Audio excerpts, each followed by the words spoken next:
Welcome to another session of Hector's Spirit Time. Today, I want to cover past lives in detail. Most people don't realize that they've been here before. And when I do my readings, I can usually pick up on the ones that have had many lifetimes. And I will ask them certain key ingredients or key things related to their current life as to how it affects from past lives.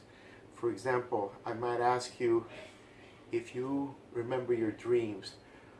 Most people that have many lifetimes remember their dreams. It's one of the most common characteristics that I found. Now, not just because you remember your dreams or you're an old soul, but it has over the years tended to be a trait. So when I see that and I ask and they confirm that, more than likely I'm correct. I will also ask certain things. Are you creative? Creativity is something so broad. A lot of people say, well, not really. I said, do you write? She goes, yeah, I'm good at it. Exactly. That's a creative trait. Whether you use it to write a book or simply are good at it at your job, it is a creative trait. I might ask you, are you an athlete? She says, no, not really. But you like to jog every night, 2 or 3 miles. That doesn't make you an athlete, but yes, it makes you athletic. A lot of things that I feel might not be exactly what you consider it to be, but it will be in that ballpark no matter what. I had a lady recently that called me, and I told her, you're an old soul. I asked her about the dreaming thing, and she said, yes, I dream almost every night. I gave her some techniques on how to remember your dreams. Very simple for you folks out there that dream. Get yourself a notepad and a pen. Put it next to your nightstand. And every night before bed, put it to your chest. Touch it. And say to yourself, when I dream, I will awaken. I will write down my dreams and go soundly back to sleep again. This is the mantra or a post-hypnotic suggestion just before sleep every single night. When you start getting up and writing, you no longer need to do this anymore, and you will get up and you will write. Remember, you don't want to have that night off from your sleep to remember everything. You just want to get up, write it, go soundly back to sleep, and the next day or when you get a chance, look at the booklet over and analyze the dreams. They will become sentences, which will become paragraphs, which will become stories. They are connected, even if you don't think so. Most people get a glimpse of their dreams and don't remember enough detail to make that assumption. Now, is there things that we can do to clear up our dreams? Oh yes, plenty of things. Let's say you're one of those that can't sleep well, or woken up at night, or wake up tired. That's another thing. We don't always realize we dream, but when we are constantly being nudged at night to receive a message, our REM sleep is interrupted. So we wake up tired. There's so many reasons. I'm going to give you a couple of, get yourself a Tupperware, fill it with ice, cover the entire top with salt, just regular salt. Put it next to your bed. In the morning, wake up. If you live in an apartment, flush it down the toilet. If you live in a house, throw it out the front door. Do it for a few nights. See if it gets better. If it does, you understand you're being disrupted by a spirit at night. That doesn't mean it's a negative entity. It just means it's somebody that wants to talk to you, give you a message. When it comes to past lives, we have so many things to discuss. I'll give you another very important thing.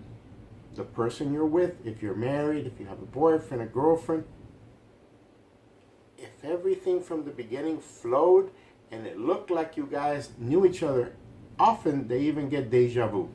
Deja vu is when it seems like you've done this before, but not really. These are all things that come when two spirits have been together in a previous lifetime. So there's a lot of things to identify.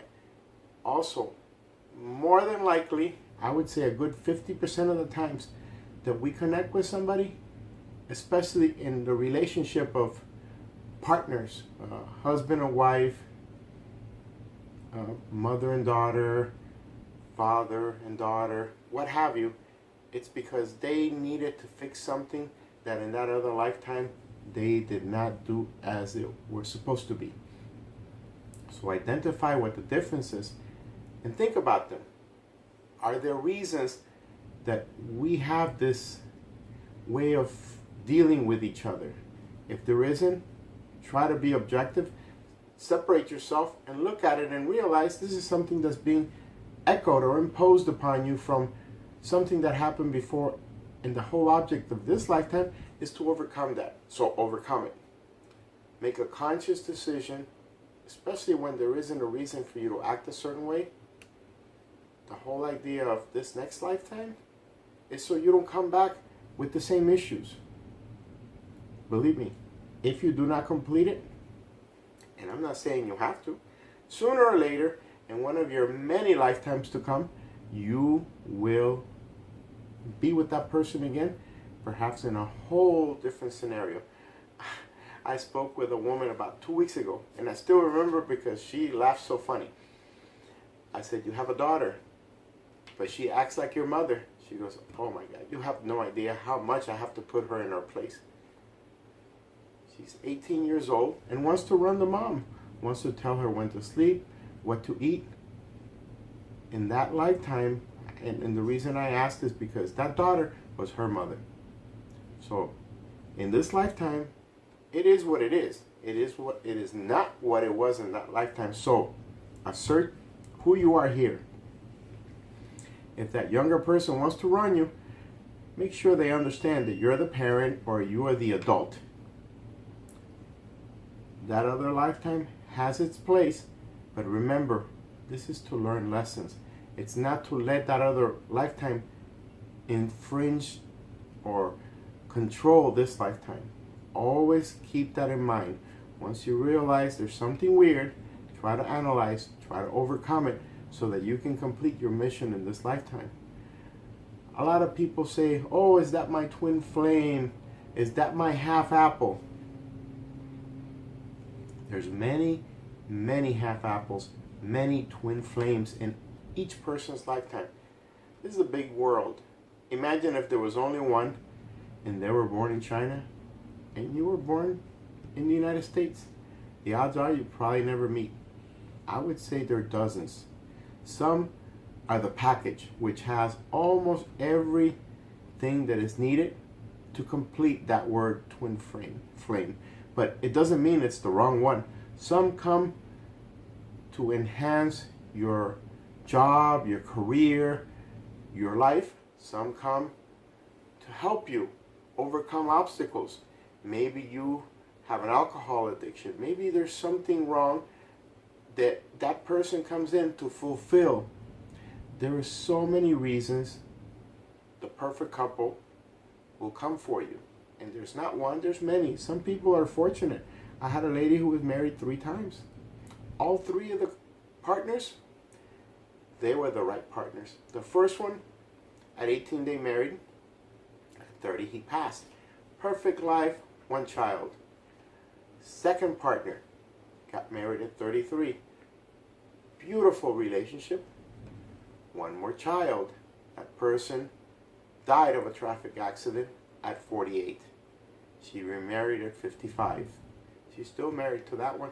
Another perfect relationship. Now, when I say perfect, remember, we're living a life that we have to learn lessons. So there's going to be obstacles. You might lose your job. You might have a problem with somebody in the neighborhood. But overall, the relationship, the meshing, will be good. So what am I telling you with this example? That the possibility exists, not for one, but multiple right people in your life to be the right partners. There is no absolute here. Everything, you have free will. And free will override anything else. You choose. You chose the mission. You chose to come to this life to do certain things. A lot of people chicken out. Can't do it. So they shortchange this life. Believe me, sooner or later, they will come back to it again. Now, there's so many things related to past lives that I don't think I can cover them all. I met a woman, it's the oldest soul I have ever seen. She goes back as far as the Stone Age. She lived most of her life as a male, maybe a fraction, maybe a quarter of the lives as a female. In this lifetime, she was a female.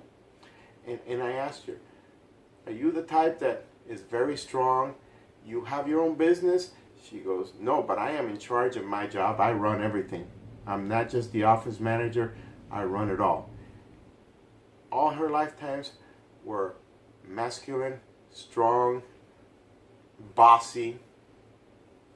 I asked her if she feared water. She goes, I love water, but from a distance.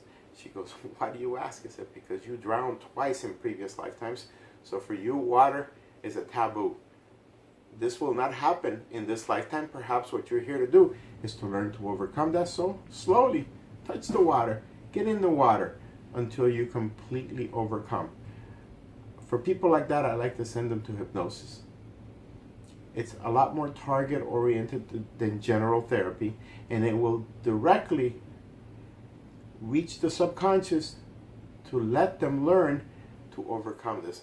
A few years back, I had a lady, this is one of my better stories related to that. She was a paralegal. You know how attorneys like high places.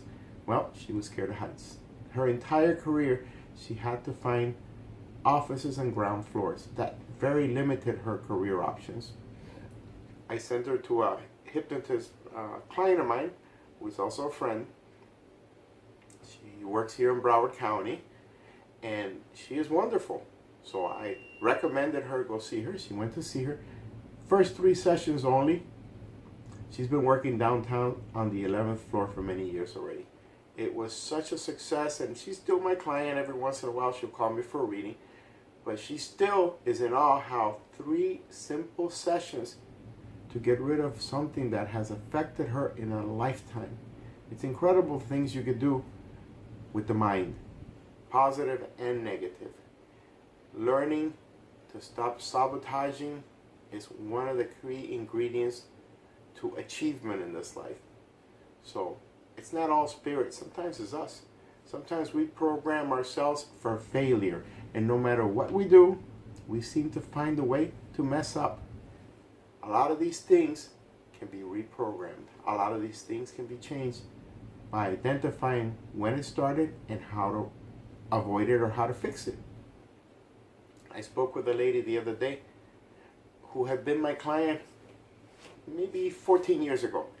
Over the years, she's called a few times, and we were reminiscing. In one reading, I told her that she had a past life, and I named the town in Spain, and I even told her the name she had during that an approximate time that she lived. Well, a few years later, she happened to go to that area, and she remembers she went to the town. She went to an old burial site. She found the time frame, and she found that person's name. She even wrote me a testimonial about it because she was so jaw-dropped that it was so specific. Everything was right there. Not every lifetime that we've had before is so significant and so imprinted in this lifetime that we actually recognize it. But more likely, we bring some of that with us. Some of that could be baggage, or some of that could be so important that drives this lifetime. So identifying whether our past is blocking us or pushing us is very important. Through readings, we can dive into that and understand what it is or what it isn't. Remember, past lives are still the same soul. There's only one us. It's eternal. But every lifetime we learn a different lesson. We must work towards evolution. There will come a time where as a soul, you no longer need to inhabit a body. It doesn't mean that you're going to be sitting, fanning yourself up in heaven. It just simply means that you have a different layer, a different sphere to learn from. Until next time.